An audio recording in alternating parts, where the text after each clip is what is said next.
Vous voulez suivre l'actualité sur les entrepreneurs à Taïwan? C'est tout de suite dans Graines de Business.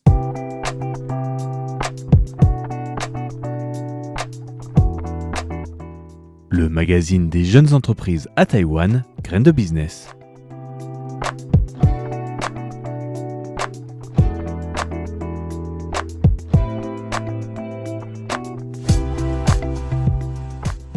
Bonjour et bienvenue pour ce nouveau numéro de Graines de Business. Aujourd'hui, nous allons nous attaquer à un petit sujet, des rumeurs, des choses qui sont en train de changer, donnant une indication d'un changement au niveau du gouvernement taïwanais concernant les entrepreneurs, mais aussi les gens qui travaillent, les étrangers qui travaillent à Taïwan. Et je pense que ça valait le coup que je fasse une émission dédiée à ces derniers mouvements au niveau du gouvernement taïwanais pour faciliter la vie des entrepreneurs, mais aussi des personnes travaillant à Taïwan, notamment pour les indépendants. Donc en effet, nous allons parler de deux actualités, deux news cette semaine par rapport à l'actualité de l'entrepreneuriat, mais plus largement des professionnels étrangers à Taïwan. Et en l'occurrence, il s'agit de deux informations, une plutôt officielle, puisqu'il s'agit d'une annonce du Conseil national de développement, et de l'autre côté, il y a une information un peu moins officielle que j'ai vu passer un petit peu dans les réseaux de l'entrepreneuriat, pour laquelle le gouvernement serait en train de travailler sur un nouveau visa, et c'est donc voilà ce dont nous allons parler aujourd'hui. Donc, pour rappel, le système bancaire, un changement du système bancaire pour les professionnels étrangers et un nouveau visa en préparation pour les professionnels, notamment pour au niveau avec des critères de revenus beaucoup moins compliqués, notamment pour ils veulent attirer en fait, de ce que j'ai compris, principalement les nomades digitaux ou les digital nomades comme on dit en anglais. Et donc nous allons commencer par cette première annonce faite par le gouvernement et notamment par le Conseil national du développement qui a fait paraître un article en collaboration avec Meet Global. Chico a été l'éditeur de cet article et dans laquelle il expliquait que le Conseil national de développement était en travail avec les acteurs étrangers à Taïwan et que le principal retour qu'avaient ces acteurs étrangers et ces startups, et notamment les startups, c'est les difficultés de communication et de facilité pour travailler avec les banques pour les entrepreneurs à Taïwan, entrepreneurs étrangers qui ne bénéficient pas des mêmes facilités que les Taïwanais. Donc le 20 mars dernier, le gouvernement et donc notamment le Conseil national du développement à travers son ministre qui est Ming Shin-kun a réuni des acteurs clés du métier et des startups qui sont notamment principalement des sociétés de capital risque, mais aussi des accélérateurs. On peut citer quelques-uns, que ce soit le AAMA, AppWorks, notamment Meet Global pour tout ce qui est médias, Darwin Ventures, Garage Plus, Spark Labs, mais aussi bien sûr le fameux Startup Island Taiwan, pour discuter des manières d'améliorer l'écosystème des startups à Taïwan. Et donc une des choses qui est revenue et qu'on a vu dans beaucoup d'articles sur internet récemment, on en avait parlé au niveau de la Gold Card et des critiques qui avaient été faites un petit peu de manière un peu vindicative dans le monde des startups et des médias anglophones. J'en avais fait une émission assez longue sur le sujet. Et bien c'est le premier retour qui revient, c'est le monde bancaire et donc ils ont selon l'annonce du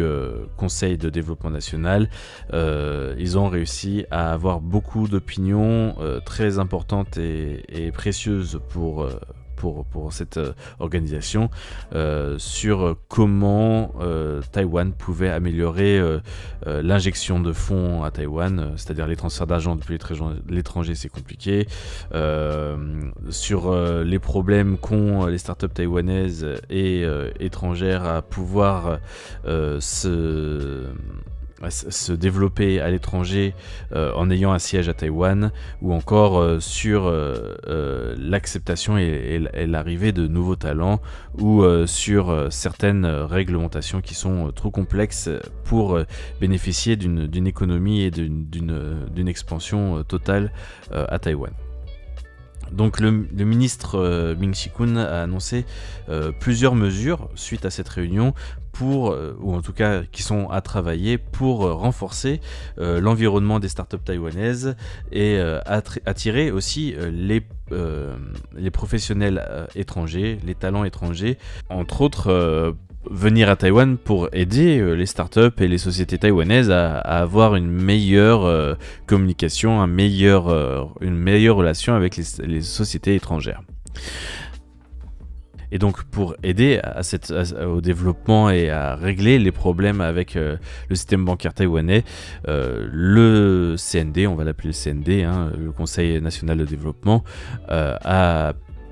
annoncé qu'il allait renforcer la coordination avec 4 banques publiques pour fournir des services spécialisés aux étrangers. Par ailleurs, le CND prévoit également de se rendre à Tokyo, mais aussi dans les pays qui sont inclus dans cette nouvelle politique vers le sud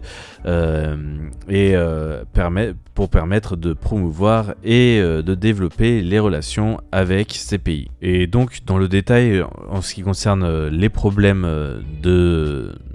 bancaires que rencontrent les professionnels étrangers et les startups étrangères installées à Taïwan, les différents acteurs à la table ont bien marqué le fait que les problèmes bancaires étaient vraiment la priorité à régler pour le gouvernement taïwanais lors de cette réunion avec Ming Chi-kun. Et donc le CND dans le détail a expliqué qu'il travaillerait notamment avec Taiwan Bank, First Bank, Mega Bank et Huanan Bank pour aider les détenteurs de cartes Gold à pouvoir souscrire à des cartes de crédit et d'autres facilités bancaires. Le CND a également mis le point sur le fait que depuis la mise en place de ces cartes de Gold, les banques faisaient un effort quand même pour pouvoir fournir des services en anglais, justement pour aider les entrepreneurs étrangers. C'est vrai que la communication reste la base, mais les problèmes fonctionnels des banques et des solutions bancaires restent un frein à l'efficacité des entreprises étrangères à Taïwan et des étrangers à Taïwan. Et même si dans l'article il est mentionné que la commission de supervision financière a envoyé encore un courrier à l'association des banquiers de Taïwan pour les pousser à vraiment mettre en place des services bilingues, ce n'est pas vraiment les problèmes principaux que rencontrent les entrepreneurs, et je pense que va y avoir encore du temps pour avoir des vraies solutions apportées au niveau des facilités de paiement et de transition de l'argent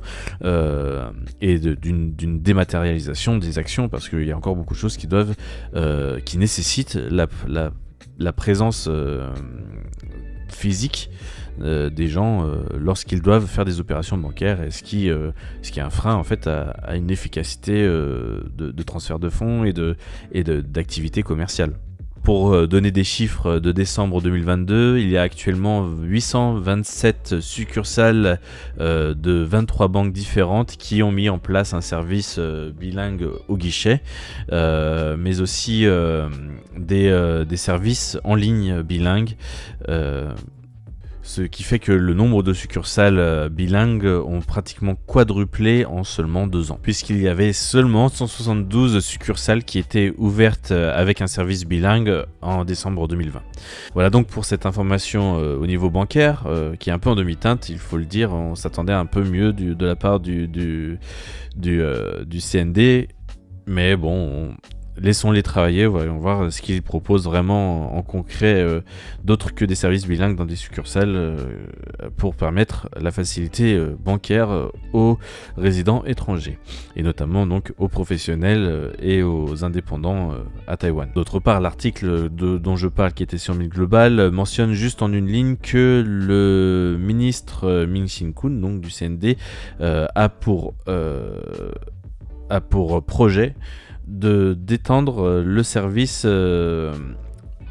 fourni aux détenteurs de la carte Gold aux professionnels étrangers, et donc dans ce cadre ce service de la carte Gold ne serait plus dans un cadre de start-up ou d'entrepreneur, mais vraiment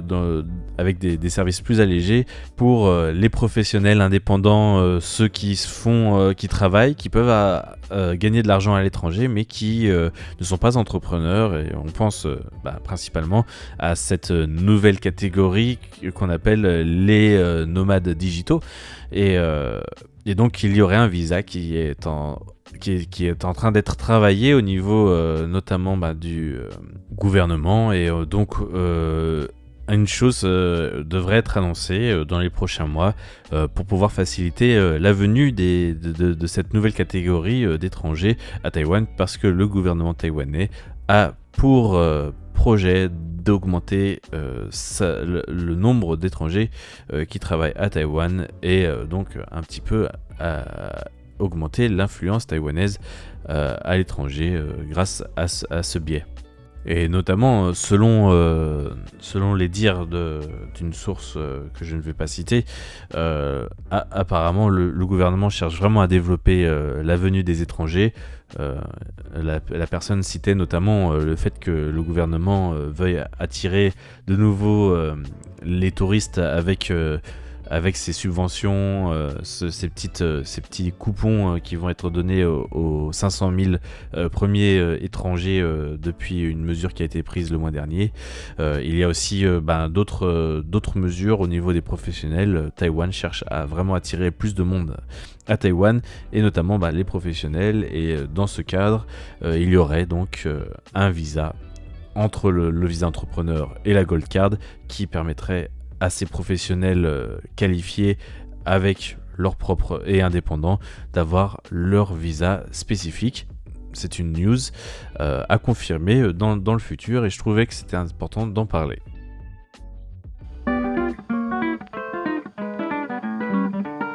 Voilà donc deux annonces dont je voulais parler un petit peu aujourd'hui avec ces auditeurs qui s'intéressent à l'entrepreneuriat à Taïwan. Ce ne sont pas des news anodines, et c'est important d'en parler parce que ça peut vraiment changer de tout au tout pour faire rester un entrepreneur à Taïwan ou non. Je parle bien sûr des entrepreneurs étrangers, et ce sont des choses qui m'ont été répétées dans plusieurs de mes émissions par des entrepreneurs plus ou moins gros qui voulaient rester, mais qui n'avaient pas d'autre solution que de partir à cause de problèmes de visa et de banque.